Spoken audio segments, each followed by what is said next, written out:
Posterior chamber intraocular lens implantation in the back is a surgical management choice for FAK. Even in cases with capsular or zonular weakness, all efforts should be made to put the intraocular lens in the capsular bag or sulcus.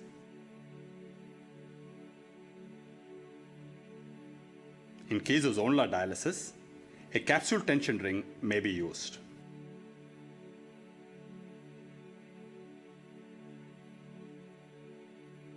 More extensive zonular dialysis warrants the use of a Sionese ring.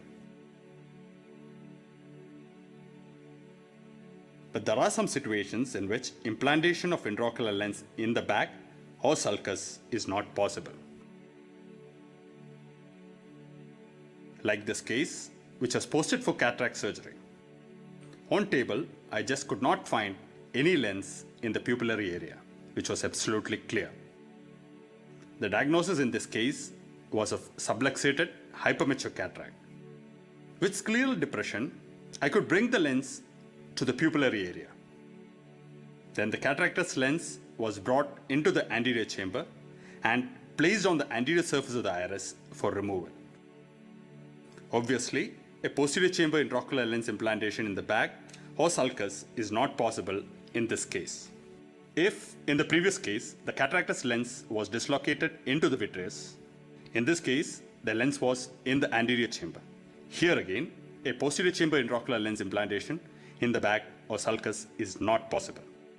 This dislocated intraocular lens has to be replaced with a non-capsular supported intraocular lens. The choice of intraocular lenses in these cases include angle fixated anterior chamber intraocular lens, scleral fixated IOL, and iris fixated intraocular lens. The iris fixated intraocular lens can be fixed to either the anterior or posterior surface of the iris. Anterior chamber intraocular lens is associated with a number of complications and cannot be implanted in eyes with angle or iris pathology. Scleral fixation of intraocular lens has evolved over the years and is now refined and well established. But it is not a very easy procedure to learn and master. Iris fixated intraocular lenses that I use are all PMMA lenses. The model shown here has an overall diameter of 9 mm and an optic diameter of 5.5 mm. The haptics have a split at the center, forming a claw into which the iris tissue can be trapped. I prefer fixing the iris claw lens to the posterior surface of the iris. The surgery is done through a scleral tunnel. After anterior vitrectomy, the pupil is constricted with pilocarpine. A stab incision is made 90 degrees from the scleral tunnel. One more side port is made again 90 degrees from the scleral tunnel on the other side, diametrically opposite to the first side port.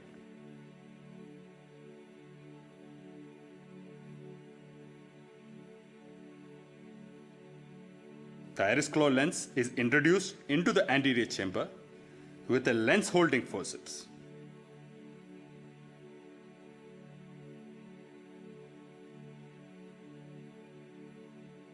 The IOL is initially placed on the anterior surface of the iris and is then rotated so that the haptics are oriented towards the side ports.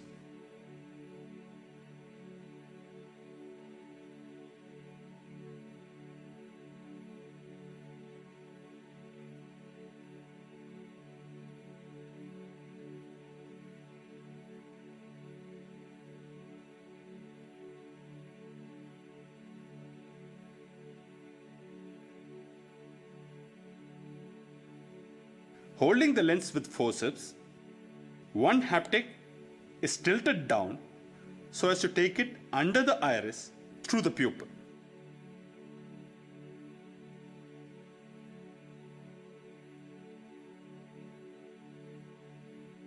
The haptic is then tilted up to cause stenting of the iris.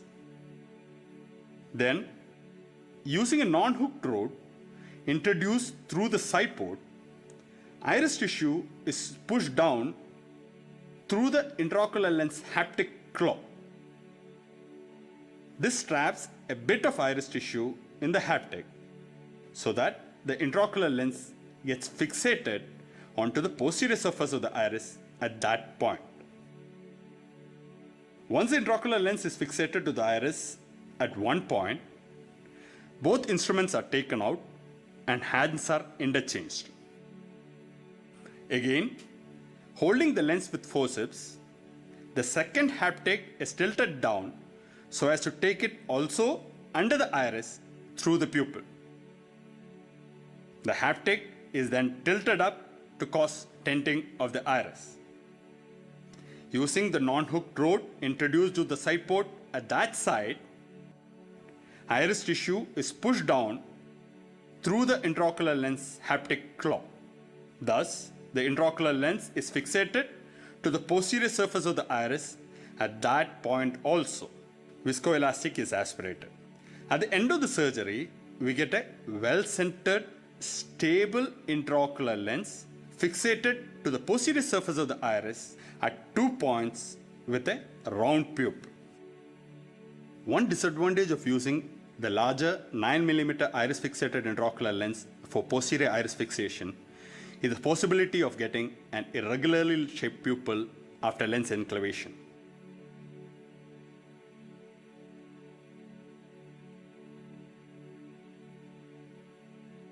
The second haptic is being fixed. See the cat's eye-like pupil at the end of the surgery. This never used to happen with a smaller iris claw lens with overall diameter of 7.25 mm and optic size of 4.25 mm. But since this is a very small intraocular lens, centration could be a problem. The iris fixated intraocular lens that I prefer now is a one with 8 mm overall diameter. You can see the anteriorly dislocated cataractus lens being managed.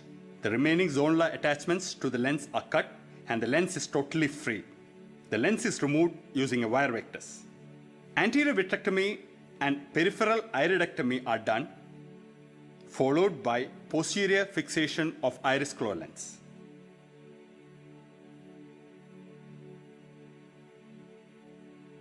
The displaced intraocular lens in this case has to be explanted and replaced by a stable intraocular lens. Though the technique of posterior iris fixation of iris claw lens is much simpler compared to scleral fixation of intraocular lens, and the technique is much faster and safer, some surgeons are reluctant to take up the surgery as they are scared that the intraocular lens might fall down into the vitreous during surgery. One modification in technique that could give them more confidence is to loop a suture through one of the haptics.